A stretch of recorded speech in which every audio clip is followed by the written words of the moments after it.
Ramadan one day offer என்னன்னு சொல்லி பார்த்துருவோம். 250 கிராம் முட்டை மிட்டாய் 199 with free shipping all over Tamil Nadu. இந்த ஆஃபர் இப்போ ஸ்டார்ட் ஆகி இன்றைக்கி நைட் 12 o'clock எண்ட் ஆயிரும். அப்புறமா ப்ரௌனிலையுமே ஆஃபர் கேட்டிருந்ததால் 250 gram choco lava brownie slab 299 with free shipping all over Tamil Nadu. இந்த ஆஃபருமே இன்றைக்கி 12 o'clock எண்ட் ஆயிரும். இன்ஷா அல்லாஹ் எல்லாருமே மிஸ் பண்ணாமல் இந்த ஆஃபர் கிராப் பண்ணிக்கோங்க. இந்த ஆஃபர் வீடியோ நான் சரியாக ஷார்ப்பாக 10 மணிக்கெல்லாம் அப்லோட் பண்ணிடணுன்ட்டு இருந்தேன். ஆனால் ஃபோனில் சுத்தமாக சார்ஜ் இல்லாமல் ஃபோனே ஸ்விட்ச் ஆஃப் ஆயிடுச்சு.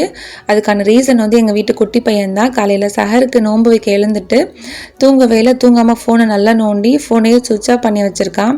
அப்புறமா கடன்ட்டு நான் சார்ஜ் போட்டு இப்போ தான் நான் வந்துட்டு வீடியோ எல்லாமே ரெடி பண்ணி போட்டுட்ருக்கேன். அதனால தான் நான் வந்துட்டு பேக்ரவுண்டில் பழைய வீடியோ வந்து காமிச்சிட்டு இருக்கேன். இன்ஷா அல்லாஹ் யாருக்கெல்லாம் தேவைப்படுதோ மறக்காமல் நான் ஸ்க்ரீனில் நம்பர் கொடுத்துருக்கேன், வாட்ஸ்அப் பண்ணி உங்கள் ஆர்டர் ப்ளேஸ் பண்ணிக்கோங்க.